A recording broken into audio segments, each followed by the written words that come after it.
Welcome back to Birds and Swords. We're here with Drew today. It's good to be back. We've been gone for a while. We got Drew in the house. What's up, Drew? What's going on? He's here to talk about some stuff, what we've been playing lately. You've got some new stuff going lately that we're really interested to hear about. That's a little different from the things that we usually talk about, I guess.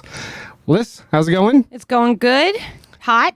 It is hot. This is like the first hot day we've had this year. I know. I had to buy shorts at Walmart. I didn't realize it was so hot out. You really did? Yeah, I went to Walmart and got shorts because I didn't know. I noticed that you changed when you got here, but I just figured you brought them. No. Not the case at all. No. Got to be ready for that summer weather. It did say that it was going to be like 75 today. That's what I planned for. It ended up being like 85, so I don't know what the hell. It's 91 when I got here. Yeah. First of all, let's get the bird stuff out of the way real quick because I didn't know about queso. We talked about queso on the show yet? No. Okay, so new bird alert. That's Laszlo, actually. Yeah. Just assigned him a button. So who's the new bird? Tell us about the new bird. So his name is Queso, and we're kind of babysitting him. Bird sitting him. Zach's brother Luke has had him for several years, but he is kind of just looking for somebody to watch over him, maybe permanently, maybe temporarily, but we took him in. So he's a green cheek conure. You're his mom now. He loves me. He's bonded to me. He won't leave me alone. See? But he's a really good bird. He's very cute, very loud, very aggressive. Conure. That's the little green dinosaur. Yep. Just like Riku, Kairi, and Sora. But he doesn't like them. He doesn't like the cockatiels. He only likes people. That's weird. Yeah. So he's been alone his whole life? Yeah. So I think because he had a really big cage and was like by a window, so he could see other birds outside and stuff. Mm-hmm. But I don't think he's ever interacted with them. So he has really bad like social anxiety, I think, with birds. And you said a few years old. I think he's around the same age as Riku. So I think he's around like 12-ish. Okay. Yeah. Middle-aged burb, probably. Yeah. Most likely. But he's very small. He seems like a little runt. Like he's just very little compared to the other ones. That's how Jordan was. Yeah. He was a runt. Cool. We got another bird. Nine birds. Another bird on the We're team. at 9 birds We're at now. 9. You got any birds, Drew? No, I do not. No birds. Got the dogs. He's a dog guy. I'm catching up. Speaking of catching up, we did the Fallout episode last. That's been a couple weeks. So let's catch up with what we've been playing. I'll go first. Because speaking of Fallout, ever since the show has come out, I have been involved with Fallout again. A lot of people have. So I feel like all my friends are playing it. Yeah, I feel like one of the they are big too. 3. Yeah. Yeah, it's big. Yeah, it's right like now. taking over social media a little bit. Like all my reels, unless it's like listening to me play Fallout, I guess. My phone's just listening to me play Fallout. But like all my reels, like 1 out of every 3 is some kind of Fallout gameplay. So it's like my entire world right now, I guess. Yes. So I started playing the new update on PS5, the next gen update. And it's awesome. It's awesome. It doesn't like, it adds some Creation Club content. So some new Because you're playing 4, right? Yeah. So some new settlement stuff, some new armor, nothing major. I don't think there's any extra. There's a couple extra quests. I take that back, but they're pretty simple. But I find myself playing it totally different than the first time I played it because I was telling Drew this earlier. I'm playing a lone wanderer build. So you can have companions, right? And they can fight with you and whatever. And they also, what's unique about companions is they kind of add to the story too, because you'll have plenty of interactions with enemies or quests or a decision you're about to make, and your companion kind of chimes in with whatever they think. So when you don't play with a companion, you don't get any of that, but you can ramp up what's called the Lone Wanderer perk, and it's got 3 levels, and the first one is, and I hope I get these percentages right.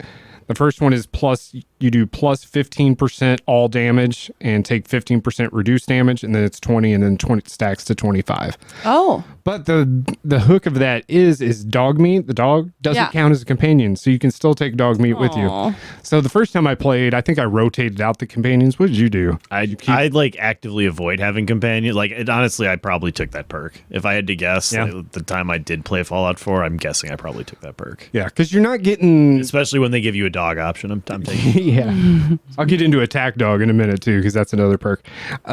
But you don't have like their firepower or whatever with you when you're fighting enemies. You have dog meat who can like hold enemies, kind of like he grabs their leg, rawr, Yeah. And you can stack that with attack dog to either cripple whatever limb he's holding, and then you can cause bleeding also.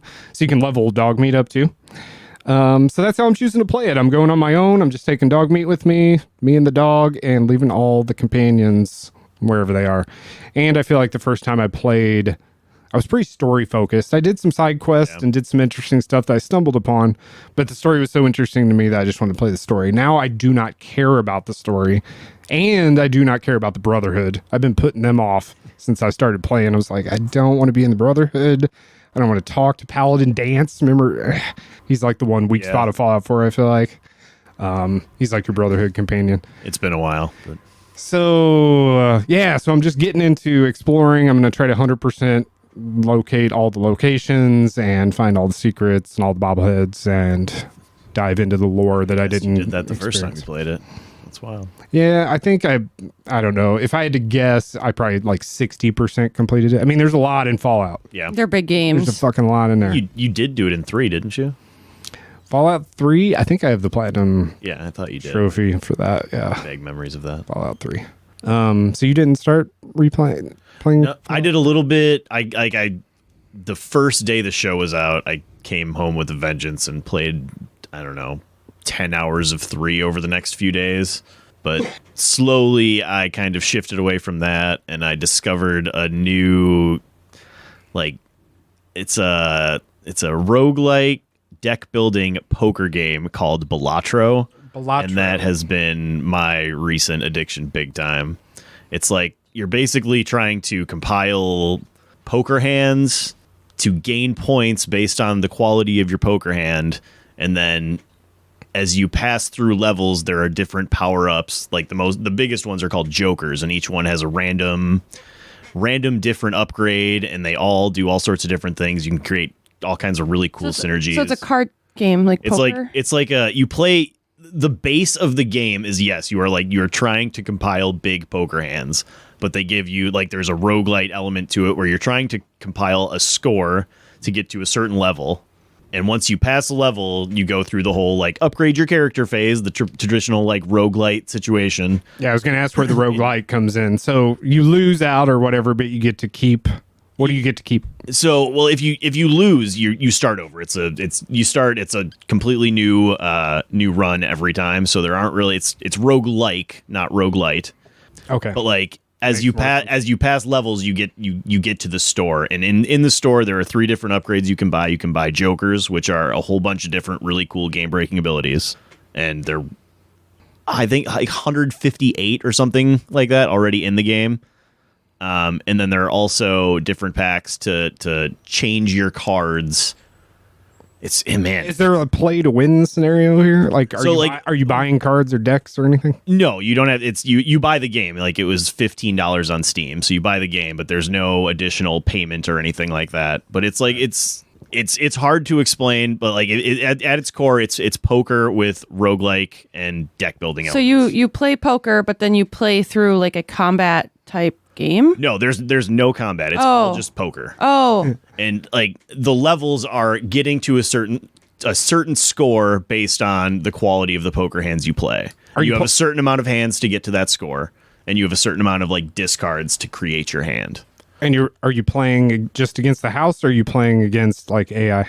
So you're not actually playing it's like video poker. You're not playing against anyone. You're just trying to compile the best hand. Okay. And each hand that you can put together is scored similarly to how like a video poker has different levels of payouts for different level of poker hands. Got it. And then once you hit that score, you have passed the level, you open the store, and you start upgrading stuff, which can be like score multipliers. You can get like just extra points in general. You can like certain cards can be upgraded in different ways. Is this popular? It's like, it exploded on Steam. I don't know, like 2 months ago, probably would be my guess. Okay. Like, I'm a little bit late to the party, to be honest. But I'm fully hooked. It's really fun. Balatro. Yeah. Give it a shot if you haven't. I'll have to check it out. And you're playing it on PC? Is it only available on PC? So, yes. Yeah, it's pretty much only available on PC. You can only... It might be available on Switch. I don't know. I bought it on Steam. Seems like it'd be a good Switch game, if at all. I got it on Steam, and then I'm primarily playing on my handheld, my Odin 2. Got it. And we'll get into that. Yeah. How's Alyssa, how's Karlak and Gale? And So I'm playing. Am I getting all these names right? Yes, I'm playing 2 games right now, switching back and Whoa, forth. I know. really? So obviously, still balls deep in Baldur's Gate. Yep. I made a ton of progress. I have 1 boss to beat before I can progress the story now. There's no more side quests. There's 1 quest that like glitched and I can't do, but whatever. So I made a ton of progress. I'm very stuck again, as I usually am in the game. So that's going pretty good. You said you have no more side quests There's no more side quests. in the So entire game? I think I maybe there's more that open up after this boss, but I like you basically fight like the big 3 and then the final boss, I think. So I feel like I'm nearing up to the end here, but I don't know if I'll get there because it's hard. Does it track your gameplay hours? Time? Yeah, I'm at about 160. That's it? Yeah, I thought it was seems more. Like it'd be more than that. That's yeah. what my PlayStation app told me, but it felt like more. I wonder if it doesn't count some kind of idle time or Yeah, something which is somehow. fine. Just playtime is I fine. mean, 160 is a lot. Yeah. Man, because Yeah. I think, I messaged you guys the other day. I'm like, hey, this group chat started on January, whatever it Yeah. was, like 19th, and you guys were in Act 2, and you guys are still playing. And it's Yeah, May. Act 3 is so long. There's so much to do. I mean, once you get to the city, it's just massive. So, still playing Baldur's Gate. I also picked up Final Fantasy 16. Actually went to buy Final Fantasy 7. Is it Rebirth, the new one? Yeah, Rebirth. But I just couldn't justify spending $70 on like a portion of a game. 16 was on sale. Really like it. I think as a standalone game, it's really great. But as a Final Fantasy game, it's kind of forgettable, if that makes sense. 16's the newest one? Yeah, right? yeah. Yeah, okay. It's really good. Original story-based one. Very Dungeons and Dragons, so it's kind of like a hack and slash Baldur's Gate without all the choices. And maybe that's why it feels kind of flat for me. Yeah. 'Cause I've been playing Baldur's for the past like 6 months of my life. So much control. Yeah, so it's really good. The graphics are beautiful. The gameplay is hit or miss. I like it a lot, but again, compared to other Final Fantasy games, kind of forgettable. Who's the hero? Forgot his name. That's how good it is. Well, he has several names because you play through his whole life. You start as like a child, which is kind of cool, and you're like a prince to a kingdom that's overthrown, and you're kind of trying to get it back. It's like there's a big metaphor for like climate change and stuff. It's pretty interesting. And the summons are really cool. There's the boss battles, I think, are the strongest part of the game because you turn into the summon, and it's just it's just pretty incredible. That's new. Is it set in like modern? Medieval. Okay. It's very medieval. Seems like the last couple have been more modern, like you drive in a car. And all that. Yeah, it's very medieval princes, and I have. There's a ton of bird murder. Maybe that's my issue. Oh. Yeah. Don't do it. Slow on the Switch. Don't do it. Change. Just play them all. That's not it. Bird murder. Tons of bird murder, chocobos, and it's actually hilarious because there's Chocobos die? a ton of them. They take like this is the first M-rated Final Fantasy. No. There's tons of like murder, beheadings, crazy stuff, like lots of like not gore, but more blood than you've seen in these games. It's not as whimsical and cute. It's like Are we? I'm sorry.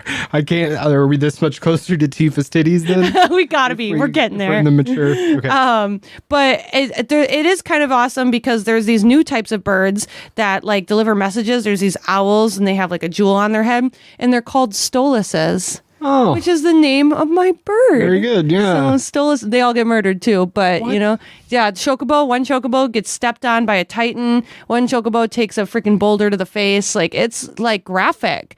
The birder is unreal. The birder. Oh no. So maybe that's actually my issue and I just won't admit it. But okay, so how many hours have you played of this? I'm about 15 hours in. Okay. I'm also mad at Square because when I bought the game, I didn't get the like expansion or DLC. And so it advertised the DLC, which spoiled a part of the plot because it showed some like characters and stuff that we thought were dead. That's weak. So I know.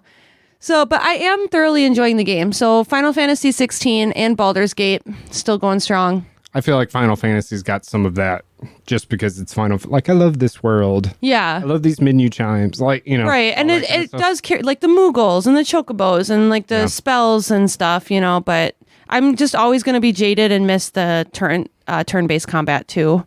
So the hack and slash, I just don't think they're hitting it the way they could. Yeah.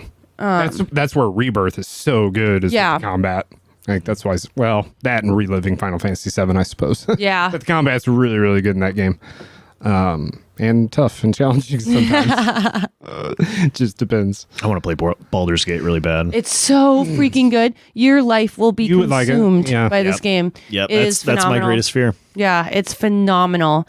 Once I started playing it, I just couldn't put it down. I got it for Zach for our anniversary gift, I think, or something. I don't know, Valentine's Day anniversary, something around there. And he's been playing it now too. And once we all beat like our first playthrough, we're all going to get together and because you can do multiplayer. Yeah. How does multiplayer work? You just even got like split screen. It's got split screen. You can do online too. You just pick your class and you party up. So interesting. Excited. I just wonder how all the story beats work out when you've got that many. Right, because you kind of got to agree on decisions and stuff then, because otherwise whoever's just in the dialogue is going to make the choices. Wow. Yeah. So you're going to go through it all again. Probably. Wow. It's a lot. I'd like to play it sometime, but I'm kind of. I'm pretty sure. I'm not positive, but I was like reading some stuff about Baldur's Gate specifically the other day because I was going to buy it. But it sounded like when I was reading, you can just like go off and play two totally separate games on Baldur's Gate multiplayer. Like you don't even have to be close. Oh, to wow. You can like venture off into different worlds. Wow. Like you're just on the same server. The article was about the split screen specifically. So they were talking about how when you're playing on one system on split screen, like it's running the game twice. Oh, wow. So like it's like a full 2-player single player game. Yeah. That's crazy. Yeah, it is wild. I'm excited. You guys would have a great time with that. Yeah. They've got like a whole support group going on. They need to talk about all their decisions all the time. Yeah. We have a group chat that Micah, you like created it, I think. It was right after we did the podcast. Yeah. Yeah. And we always message each other like, what did you choose here? Because I chose this and I feel like I fucked up. And it's interesting, and I haven't played it, but I feel like I know a lot about it now, is that somebody will say something about, oh, this part and this happened, and like all three of you did something different. Yeah. You know what I mean? There's so many outcomes. Because and your main party can die at any time. I mean, I just lost Astarion because I pissed him off. I remember when Gale died, but then you like resurrected him or something. Yeah, Gale, I was able to bring it, but sometimes like story, like plot wise, they'll leave and you won't get them back. Like Sid lost Gale and someone else, Lae'zel, and I lost Astarion and the really hot girl I wanted to marry, she left me. Dead. Yeah. Well, she did die. Yeah. So it's crazy. You can just completely different playthroughs entirely. Yeah. I mean, there was in Act 2. You go to the Moonrise Towers and you have to fight through the towers and everything. I accidentally did like a evil playthrough. I didn't even realize it. And I got to the towers and I got like a welcome. Everybody was like, welcome to the towers. We love you. And they were like, you're supposed to like fight people here. They love you. That's hilarious. So it's crazy how different of a playthrough everybody can have. Yeah, that's great. That's great. Because that's something awesome about games too. And even Fallout can be like that, where part of the fun is how different the experiences are and then talking about it. Yeah. Entire quest lines. Like Sid is on a really hard quest line right now that I don't even have to do because of a different decision I made. Yeah. It's crazy. Wow. So much of the game you don't see or they don't see. Yeah. It's crazy. Well, I'm glad you're still enjoying that. Thank you. So that's what we've been playing. I'm all on the Fallout. Drew's doing a bunch of shit. We're going to talk about that after the break. And then, Baldur's Gate for life. Baldur's Gate for life. All right, let's take a quick break. We're going to come back and we're going to talk about some interesting things Drew's doing with handhelds and streaming and Odins and emulators and that whole side of the universe right after this.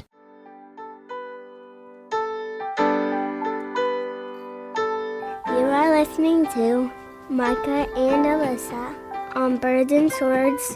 Please like, subscribe, turn on notifications, and smash that like button.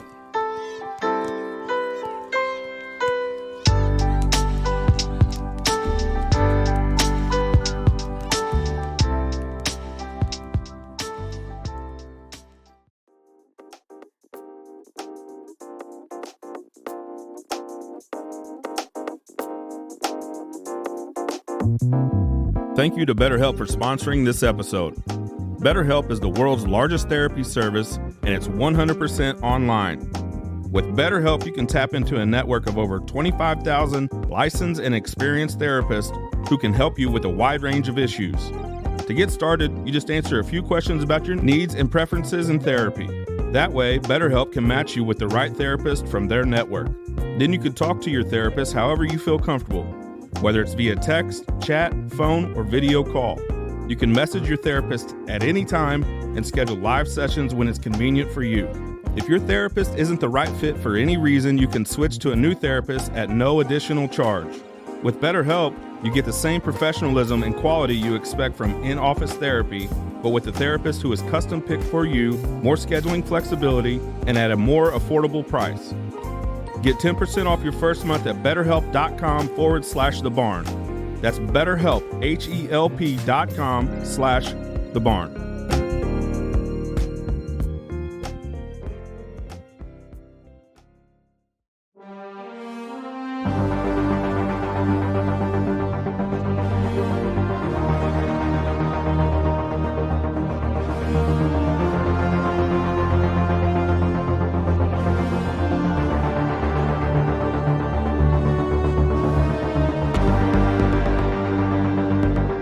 Welcome back to Birds and Swords. Good to be back. Celebrating Mental Health Awareness Month this month. Definitely something that's important to us. You know, those things that we've talked about multiple times, I think, has affected our gaming and things like that. So take time for yourself. We just wanted to recognize that real quick. And you can also lean out to BetterHelp, and we have the sponsor, www.betterhelp.com/thebarn, where you can get 10% off your first month's service there. And, yeah, just take care of yourself, play games, be happy, right? Yeah, definitely. Do it for you. Let's talk about some news stuff as we kind of come in from the break. We just had and we watched it earlier, the NFL has their schedule release videos. It's kind of like a spot for their social media team to shine and be creative, things like that. So every team has this video where they release their schedule for the year. Definitely go check out the Los Angeles Chargers video because they used The Sims as their entire video. And we were talking about how they did that. So how do you think they did that? I don't know. They created it or they actually played the game? It looks like they made it in game, but it's so specifically catered to what they wanted to put out. So I'm almost wondering if it was just animated to look like The Sims, but it's so good. Yeah, it's so good. So I thought it looked like some of it was done in game, and then they also added to it somehow.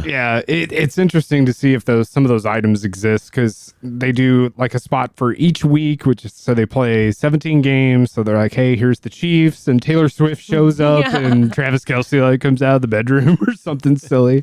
So it's super creative, really fun. Make sure you check that out. But the funniest part was at the very beginning, they have one fan from each of the teams that they're playing in the swimming pool, and then they take the ladder out. This is classic move. And then all the Sims are like, no!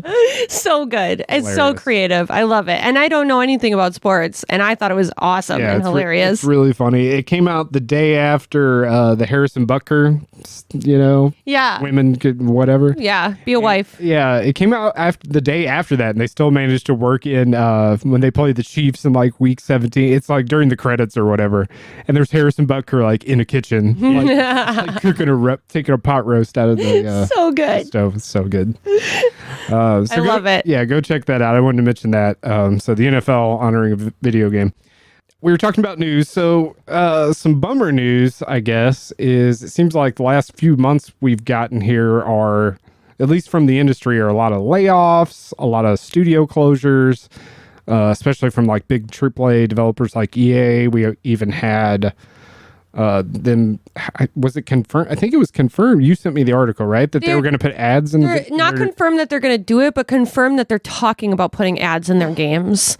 So what do you think that looks like? Is it product placement ads, or do we have to Is it loading screens? We have to wait 30 seconds before we can play the game again? I don't know. It could be as simple as you pause the game and an ad pops up. Like when you pause Peacock or whatever, it shows an ad for Febreze. It could be as simple as that. It could be you're playing the game and on the sides they have ads. It could be in-game placement ads, this is the product, and I don't know. It could be anything, but either way, it's just crazy because they're already known for their microtransactions microtransactions in their games. Yeah. So, and I know you've got more stuff on this subject, but just focusing on the ads, I feel like it's like not surprising at the same time, right? Because like every video we watch like has an ad. Everything. I mean, I remember when YouTube put ads in and everybody freaked out, but now it's like normal.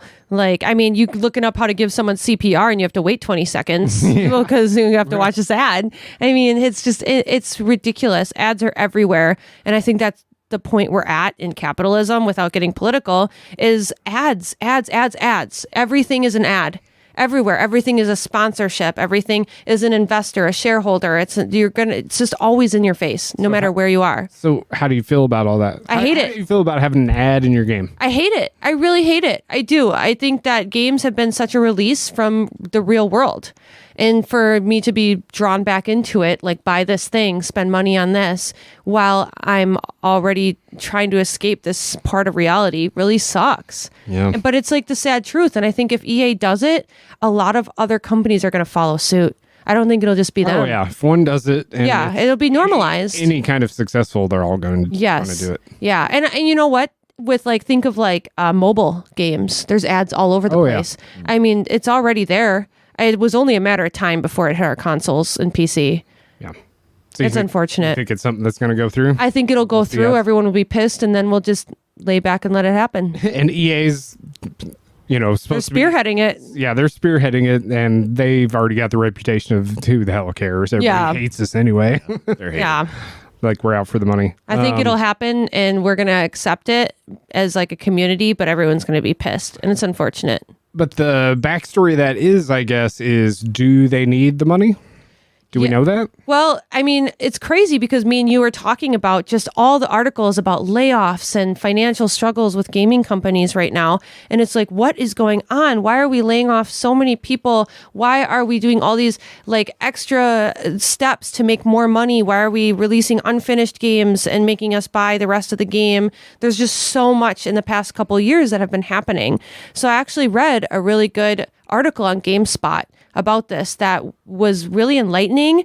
A lot of stuff that I didn't even consider. So do you want me to get into it? Yeah, get into it. All right. So it all started with COVID. So gaming was the one industry that did not suffer. It actually really benefited from COVID. Everyone went home, bought gaming systems and video games. I mean, in the article... Gaming and porn. Yes, and Netflix. Yeah. Netflix, huge COVID winners. Yes, and in the article, it said that during between 2019 and 2022, 76% of Americans were playing video games. That is a massive amount of people. Man, I wonder what the baseline is. Can't be more than 50. Dude, it's insane. I don't know. And it's crazy for that. I mean, I didn't even think of that. So because of this influx of demand, they hired a ton of people, and everything was short-sighted. They were like, we need the short-term solution, and they didn't look at long-term. So they hired thousands of people to work on these games and not only make games, but make systems, distribute everything. I mean, I remember the Switch. Thank God I had one already during COVID, but like it was out of stock everywhere. Oh yeah. You couldn't get one. I mean, everyone was playing Animal Crossing. That was the big one. I played so many video games during lockdown, especially because we lived in the city and lockdown lasted a lot longer and was a lot stricter for us. So that's all we did. So they really had this short-sighted planning. But during this also, because of the insane growth in this and almost nothing else, tons of venture capitalists came in and invested in video games. People that don't typically have anything to do with video games came in and invested. So video game companies had all this extra money to just throw at their games, throw at their employees, at everything from like gameplay to graphics. Like they were just hiring people and just creating these insane monster games. They just had too much money. But at the end of the day, COVID luckily stopped. So now it's 2022. Right. According to we need to appease those investors, and COVID is done. So we need to show them that we're still making money, and we're not. It's interesting because 2023 was one of the best years. It beat all previous like 5 years of video game industry by billions of dollars. It was still very profitable. They did not lose money, but it's not growing the way investors need. Those games were made during the COVID era. Right. They came out in 2023. So they have all these meetings with investors, right? And they need to show them, hey, we're still growing. Well, what's a really quick way to cut costs and make it look like you're making more money? Lay people off. So that was their, again, short-term sighted again. So they just lay people off without thinking of other ways to cut costs. So they're just, and it becomes normalized because one company is doing it, another company does it. So nobody's like, oh my God, EA is doing this, Naughty Dog is doing this. No, everyone is doing it. So it's just is normalized and nobody sees these companies as evil or bad or making bad decisions because it's just normal. Inflation is another one. Yeah, for so sure. inflation hit, right? So we're trying to appease the investors, but also inflation. So we're trying to match that. So we're just trying to make more money to work with that. And at the same time, because you need to appease these investors who just typically weren't involved in games, it used to just be companies cranking out these games, we're really buckling down on the big names. So indie games and big name companies aren't releasing smaller titles anymore. You're just going to get Call of Duty and FIFA. Yeah, it's the AAA. Yes, and because you know those make money, right? And games like Fortnite, when you spend $1 in Fortnite, that dollar goes to Fortnite. It doesn't go to another game in another industry, in another company, and you get your friends to play it and they spend money on it. This game just keeps getting bigger and bigger, and the investors say, the shareholders say, this game is what makes money, keep cranking this out. Yeah. So they don't work on smaller projects. They just lay off and cancel. So we're not getting any new titles, any smaller titles. Indie games, basically, there's a really good quote in the article that says that they either have to push through and try or sell out. And another company has to buy them. I mean, at this point, that's what it's come to. And it's really just all these big name games are what's promising money. So there's no creative strategy anymore. There's no, let's take a risk because we have so many investors and shareholders, we have to appease them. So it's really late stage capitalism that has taken over the gaming industry in the past like 5 years. I feel like I disagree. I feel like this is an advantageous spot for indie developers, though. I think because to a point, I don't have to answer to these investors. Like Square Enix is a good example because they don't have like any. They released Rebirth and Final Fantasy 16. Is it 16? Yeah. They released those, but they have like nothing in their next 2-year window. And if you're an investor for Square Enix, you're like, where are my games? Whereas if you're a indie developer, you don't have to deal with that outside pressure of here's where my money is. You don't have the investors to advertise and get your game out there either. I mean, you don't have the financial support, but that's always been the case, right? Yeah, that's always been the case, but I think more than ever, it's more adamant. I mean, I see video game commercials on Hulu and on TV, and that's not something you would have seen 5 years ago. I think that these investors have just created a whole new game, and that's where things like possible commercials are coming in. Yeah. I think these investors that don't know the community and don't know video games, they're ruining it. They're ruining it. And I think indie games still can be really profitable, but you know, it just sucks. It really does. I think that it's shown how much COVID has affected everything because it felt like a positive on the industry, but now they're like, well, we got to pay these investors. Yeah, you can't keep meeting the expectations when they aren't the same. So, I mean, it's still profitable, but not growing. So they're laying people off to show that they're growing, basically, to like put on that facade of we are still a growing industry. In reality, they're just laying people off to make it look like that. And like these merging companies, merging and like acquiring and buying out other companies, well, then you have people double positioning. So they lay those off too, because you don't need two people in the same position, right? Mm-hmm. So that's happening as well. And I think it's just rolling over. All the short-term solutions are ending in like long-term issues. And it's hard to see. Yeah, it's an interesting spot. Yeah. I wouldn't say gaming is like struggling, but the management of it. Like I said, 2023 was the most profitable year to date.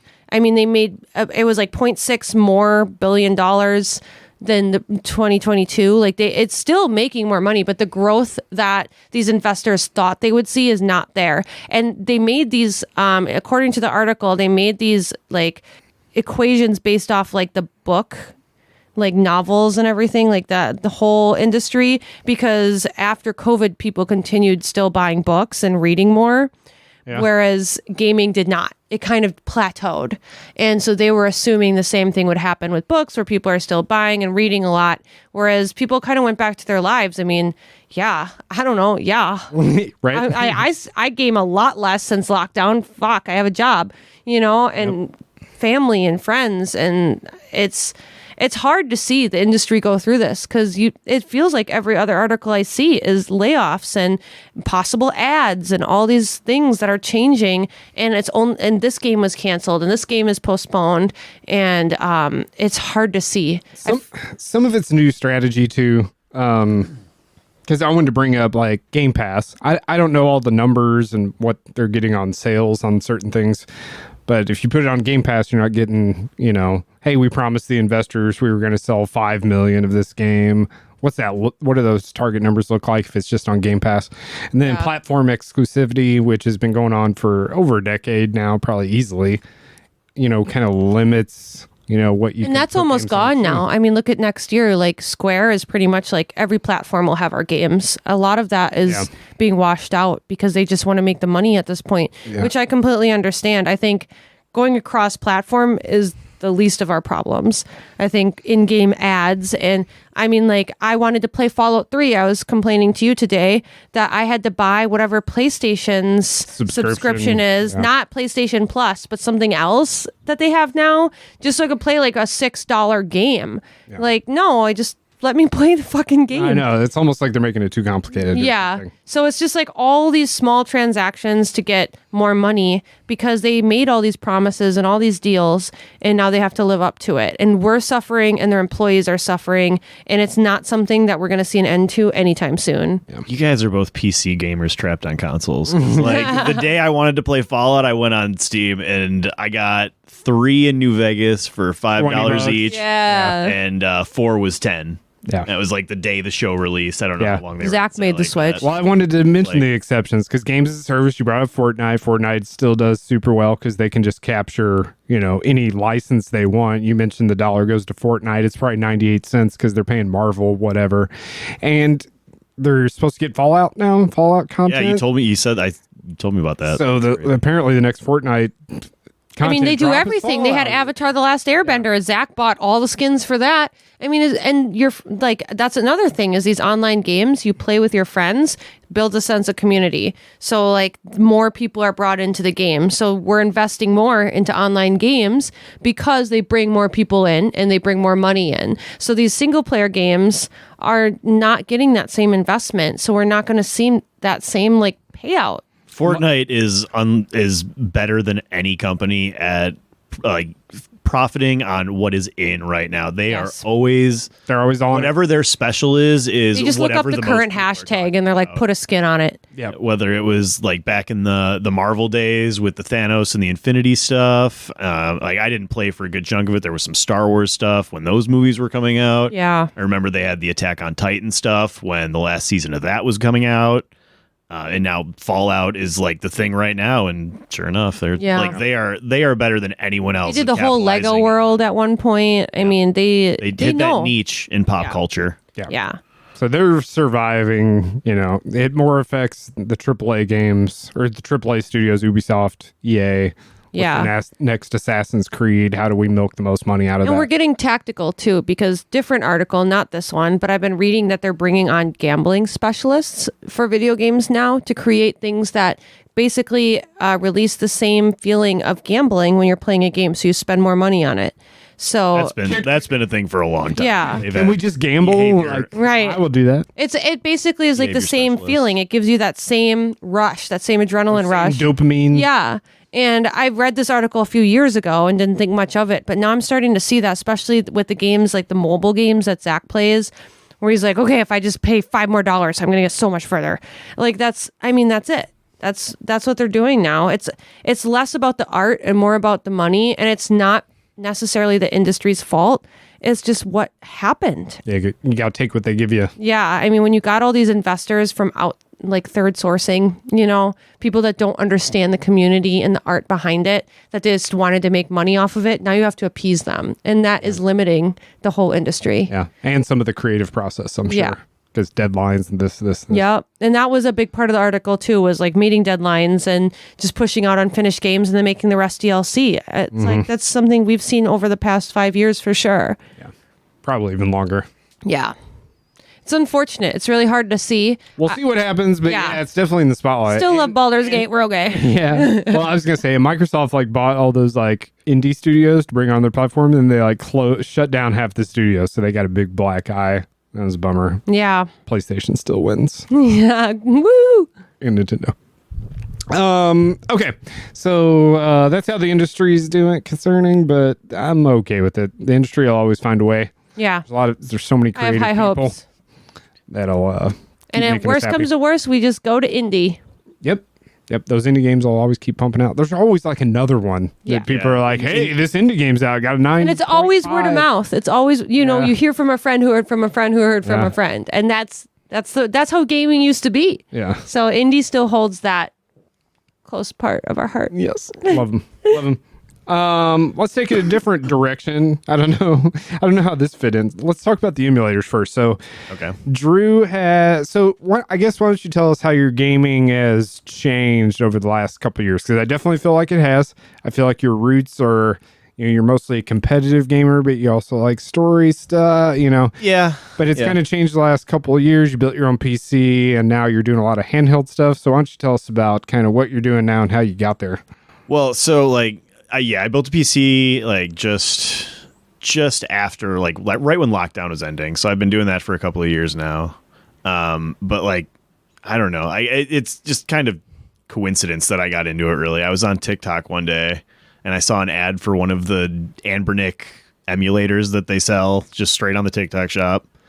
And like there's a first time purchaser 50% off anything in the TikTok shop up to $30 coupon that everybody gets. Yeah, I think you texted me about it. It's actually a pretty good deal if you are looking for something like cheap like that. But yeah, it was like the cheapest one that they had on there. It ended up costing me like $18 for this. It looked like an old school Game Boy, and it was just an emulator with games programmed like all the way back, arcade cabinets through like some PS1 stuff.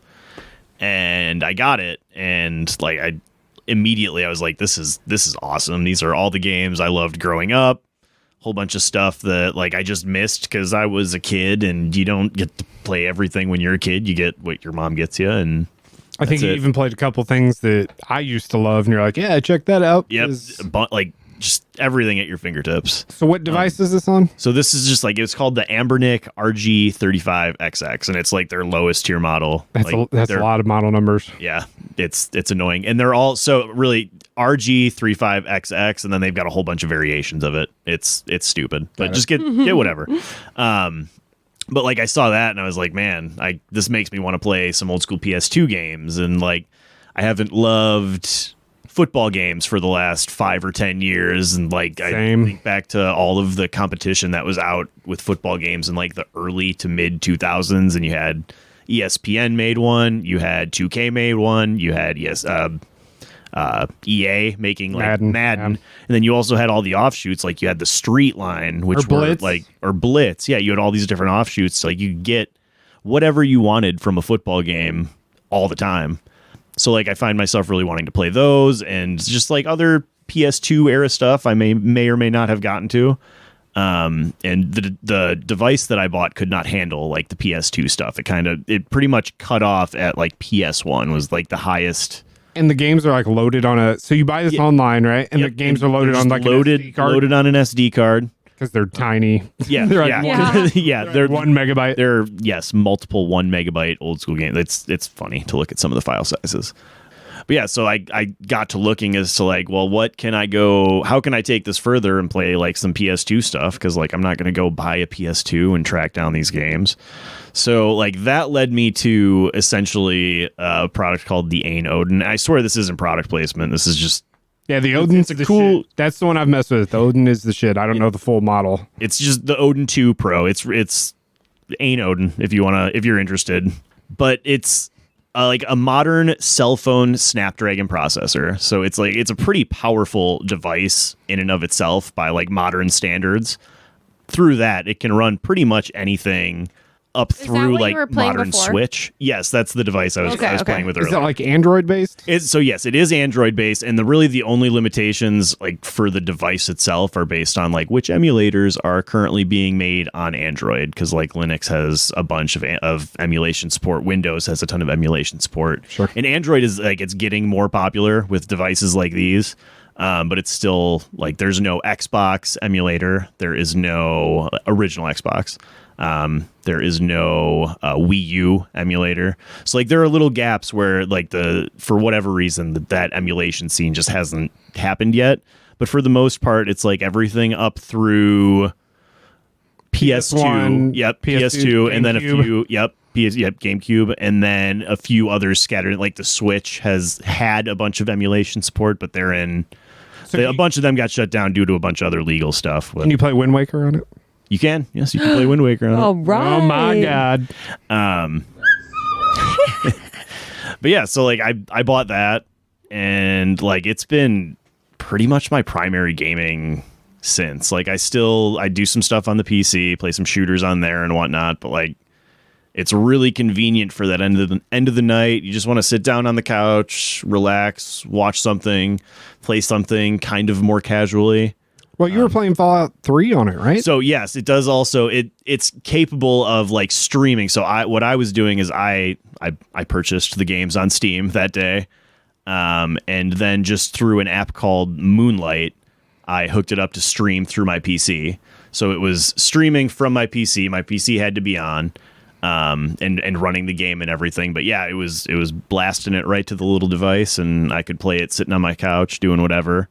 And there are kind of two ways to do that. You can do that streaming from a PC, which requires you have the PC and whatnot. And then there are other services like NVIDIA GeForce, where if you have the game in your library, you're allowed to stream it from the cloud on NVIDIA's servers and whatnot. So from your PC, is this like a remote play, or do you have to be on like the same Wi-Fi network? Yes, you have to be on the same Wi-Fi network with the app that I was using. If you're not on the same network, that's when you need to look into something like GeForce, where you can just stream straight to the device and not even have to worry about it. But yeah, that was something like when I bought it primarily for emulation, and I hadn't really thought about streaming games. Like, man, I remember when streaming games was like first getting started, and I remember being excited. And I remember trying it and being like, this fucking sucks. The Wi-Fi was not good back then. Internet in general wasn't anywhere near as powerful as it is today. And like it was just bad. And then I proceeded to write it off for 15 or 20 years. And like just my desire to play Fallout circled back around. Right? Just my desire to play Fallout that day, and kind of just No, it is good. It's still like you still realize, because I've messed with your Odin, it's still, you're not playing like a first party product. Yeah. Because you'll be like, hey, that game might not work. You know what I mean? No, totally. Like that, and like it's a lot of it is kind of figure it out. Like setting up the device is part of the fun in itself, and the puzzle in itself, and getting everything to work together and look the way you want it and work the way you want it. It's a great way to play older games, though. It is. It's totally a great way to play older games, especially if you're like a tinkerer and you're trying to get something exactly how you want it. And you don't have to feel bad about like giving Namco money, because they don't exist. Yeah, and like it's such a weird argument at this point, because like so much of what I actually have played on that device, like it's not available anywhere. Like unless you're going to track down an original N64 and find the cartridge, like it's going to be Conker's Bad Fur Day. So much money. Download that one. Yep. Like so much money just to play this random obscure game that I loved in my childhood. So like I've done a pretty hard 180 on how I feel about emulation, because it's the state of the industry sort of situation. Like it's been popular for years. Nintendo could put Pokemon games on the Switch shop and charge $20, and I'd pay $20. But like I'm not going to go buy a DS and then spend $400 on Pokemon on the cart. Yeah. Like that's just no. I'm not going to do that. That's unreasonable. If you gave me a reasonable way to pay for your software, I would pay for. I think that just creates more accessibility, which is a huge part of the gaming community. Yeah. So I think that's a really good reflection of where we're at. Yeah, absolutely. And Steam Deck is obviously kind of the king of this whole process, and you just ordered one? Yeah, I gave in and I bought a Steam Deck. Oh, my friend has a Steam Deck and loves it, so I don't think you'll regret that at all. I don't think I will either. I'm not gonna lie, but like, I bought it specifically because like I think the Odin reignited my love in handhelds as well, and just the convenience, and even if you're playing something a little more intense and you want to sit down on the couch and chill out a little bit, it's nice having a handheld that you can just play on. That's more than a phone, because I don't like touchscreen controls. Yeah, me neither. I like having a dedicated device that I don't have to worry about getting text alerts and all that sort of stuff. Yeah. But yeah, no, I'm excited to mess around with the Steam Deck. Yeah, especially if you're in the Steam community, or you have a library, or your wallet's packed, or whatever it is. But you said it was the best. There is quite a bit of competition in like that mobile PC space now. You've got the ROG Ally. I've never heard of that. It's pretty solid product. Like there are 2 SKUs. The first one was out for like 3 months. It came out around the same time as the Steam Deck, and then they like upgraded it. And then the upgrade is like on par performance-wise with the Steam Deck. Then there's also the Lenovo Legion Go, and that one is very similar processor-wise and whatnot to the Ally, but it's set up kind of like a Switch, and it's a Switch with detachable grips, but the screen is like a 9-inch basically tablet that runs Windows. So it's cool. And it's super buggy right now. The big issue with that one right now is the software is not up to snuff with like the Ally or the Steam Deck. But like hardware wise, that's a really cool product that I would be interested in if I could buy it with Steam credit. Yeah, you're in this world now. So how much of your gaming is these kind of handheld emulators, upcoming Steam Deck? Is this 100% of your gaming right now? It's not quite 100. Like I still like to play tac shooters. Like I like both. I'm currently playing a little bit of both Valorant and Counter-Strike right now, and like those will not work with joysticks and anything like that. But outside of that, pretty much, yeah. For that's the most pretty part. cool, honestly. I think that's really cool. Yeah, it's like reigniting a love from my childhood. It's like a side of gaming I don't know anything about, so it's really cool. I don't know. Yeah, and going back, because the first time you handed it to me, you're like, hey, here's the thing. Here's kind of how it works. Go through the game library. You press the shoulder buttons to cycle through systems or whatever. And I was like, man, there's so many cool old games in here. And you said, like, man, I've always wanted to try this game, or I heard you talk about this game, or I played NBA Live 95 a shit ton when I was 10 years old, so I'm going to play that again. That kind of nostalgia kind of surrounds it, at least the emulator part with the Odin. Yeah, absolutely. Well, and the other thing is like there is nostalgia there, but there are also like from those early years of gaming, there are some really, really great games too. Like, like just a lot of Zombies Ate My Numbers. Oh yeah, is that on there? Oh yeah, isn't that like your favorite game of all time? It is one of my favorite games of all time for Sega Genesis and Super Nintendo, and that's on there. It's like just a good, like it's almost a collection of all of your favorite things. Yeah, all in one little tiny package. Nice. Okay. Well, that's good stuff. I mean, did you ever see yourself going down that avenue of like, no, man, emulators and all that? Yeah, honestly, it wasn't even something that was on my radar until I went on to TikTok. So like, speaking of ads, thank you TikTok for steering me right into that one. That's cool though. It's made me interested as well. Let's wrap up this segment with some extracurricular activities or side quests. Should we call them side quests? Side quests. Things that aren't related to video games. So have you guys been Drew, let's start with you. You're the guest. So have you been watching any shows, any good movies, anything like that? Well, I am about halfway through Fallout. So good. I'm not done. No, I started it the day it came out and have made one episode of progress since then. The problem was like I got 3 episodes into it, and then I told my wife about it. And she was like, I am actually interested. And then I watched the 3 episodes that I had already watched again that same day with her. And then I was a little bit burnt out. So we're progressing through that one slowly but surely. Did you watch Godzilla? The new movie? Yeah, the new Empire. Is that what it's No, I have not watched that yet. Yeah, just like came to own. I don't think it's streaming anywhere yet, but you can like. I saw when you text me that I saw you could rent it buy for it on $7 Apple or yeah. whatever. Yeah, that's on the list though. Definitely, I'll probably wait till it goes to HBO or whatever. Yeah, it'll be there Definitely soon. love me some Godzilla. Yeah. So Fallout. Anything else? You're like the TV king, man. Yeah, You've got to be watching like 9 different things. a whole bunch of different rewatching stuff anything? that is not obviously very memorable because nothing's really coming to mind. Okay. Well, that ends that. The Brewers are doing well. Are they? Yeah, if you watch your local baseball team, they're doing really well. Yeah, I'm having a tough time with baseball this year. We were talking about that. All right, Alyssa, extracurriculars. You been watching anything? Doing anything? I mean, mostly main questing at my job, to be honest. But I feel like Zach and I have been rewatching The Hunger Games. Really? Yeah, well, it's a hot topic with Gen Z right now with the Met Gala. I don't know if you know all that controversy. I know what the Met Gala is. Yeah, so basically their theme this year was like about a book where rich people like picked roses to It was slow down garden time. themed or something, right? Yeah, it was like slowing down times. The poor people couldn't revolt, and Gen Z got pissed about it, which I understand. Basically, they're doing what they call a social guillotine right now and blocking all influencers, all celebrities on all social media because they feel like they're just like a bad influence. They're just too rich, and we're like just we're normal people, and they're sucking out all of our everything.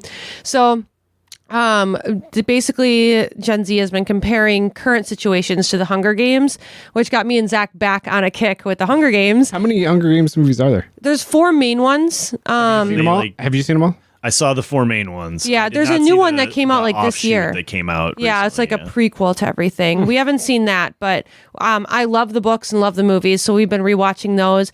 Other than that, Zach and I both love really shitty reality TV, so we've been watching Vanderpump Rules. Do you know what that is? Yeah. Oh, it's so good. There's nothing to be ashamed of. Yo, we love it. We're on season 7, and we're just, in like a month, we've watched 7 seasons, so... I love it when that happens. Oh, it's so good. Drew went through we're big Survivor fans. Oh, yeah. And when I got him like hooked on it, which was probably like 6, 7, 8 years ago now. Yeah, something like it was. He watched like recently. and it was on like season 30. So he watched seasons 1 through 20. Yes, It was yes. quick too. It was only a couple of When you months. find that show, you can just that's what we've been doing because it's a lot like Jersey Shore where it follows the same cast. Yeah. So you watch them grow up, and it's just we're just obsessed. Get attached to him. Yeah. So what about you? What have your side quests been? Speaking of, Survivors sucked this year, I think. Oh. I think you like it a little more than I do, but still not There great. were like, well, did you watch last week's? I have not watched All last right. week's. Well, some of the wind was taken out of the sails this week. Okay. Well, But there were like it was bad for when Banu was there, and then it got peak for like 4 episodes, and now it's going down again. okay. We'll see if they can salvage it, So- but I think there's only a finale left. Yeah, we're big Survivor nerds. We're on season 46. Oh by the my way. God. 45 seasons have been better than this one, probably. There's maybe I see a couple lot of exceptions. TikToks like funny moments. That's about all I got from it. Well, part of it, I think I have a little Survivor fatigue also. But Survivor side, I've told you guys to watch. I ran across the movie Marcel, the Shell with Shoes on. Everybody go watch this movie immediately because it'll make you feel. And It's it'll on Netflix. Yeah, it's on Netflix and Paramount. I actually watched it on Paramount first just because that's where I found it I first. swear I saw it on Peacock. It probably is. It is so good. Even like part of the trailer says you'll never look at life the same way after meeting Marcel. And that is 1000% true because he's so innocent and whatever. So it's written partially and voiced by a female comedian named Jenny Slate. She's awesome. She was in Parks and Rec for a while. She was on a season of Saturday Night Live. Super creative. The movie took over 7 years to make. It's a lot of stop motion and things like that. It has really raw emotional writing and delivery, real natural back and forth. But basically it's a mockumentary of this shell with shoes on that lives in this Airbnb. It was separated from its original family, so it's just this Marcel and his grandmother that's left, even though they used to have like this big community. So once the documentary guy who's staying in the Airbnb starts like putting this on YouTube, then Marcel realizes that maybe there's a way that he could reach out and find where his family went, and it kind of just goes from there. Aww. But Marcel's the star of the show because there's so much, and when you guys do watch it, there's so much because he's so cute, you lose the weight of what he's saying sometimes. You know what I mean? Because it's just so well written, and some of it's ad-libbed, and it's still really genuine. Is his grandma a shell with shoes on as well, or is she like a person? Oh yeah. Okay. Shell with shoes on. 100%. Yep. They're all shells with shoes on. He's not the last of his kind. All right. No, and they Wait, never, is the documentary guy a shell with shoes on as well? No, Or he's a person. Okay. he's a human staying All right, in the Airbnb. Okay. Yeah. All right. I'm excited to watch this. I'm excited. It's so genuine. I love this kind of it's so stuff. cute. There's still an adventure there. But I think the main takeaway is, like I said, you'll not quite, it's hard to explain, but you won't quite look at life the same way as Marcel does. And I think when I texted you, Alyssa, I compared him to Little Misfortune because it has the same kind of effect. That same like this- dark humor. Yeah, the humor and the still naive, positive look at life. Yeah. At the same time, it's all genuine and innocent. It's got that form factor going on for sure. I'm so excited to watch it. It's good from beginning to end. It won awards at like Cannes stuff with the indie film stuff. So go watch that. That's my biggest takeaway from video game extracurriculars. Cardinals are having a bad season. So, gotta watch more movies and things like that. All right, so that's a wrap for this episode. Alyssa, do you have anything else for us? Nope, just goodbye. Catching us up.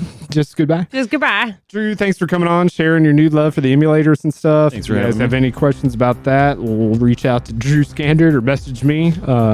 Post on Birds and Swords. Posted on Birds and Swords. Some really cool stuff there. So thanks for coming on.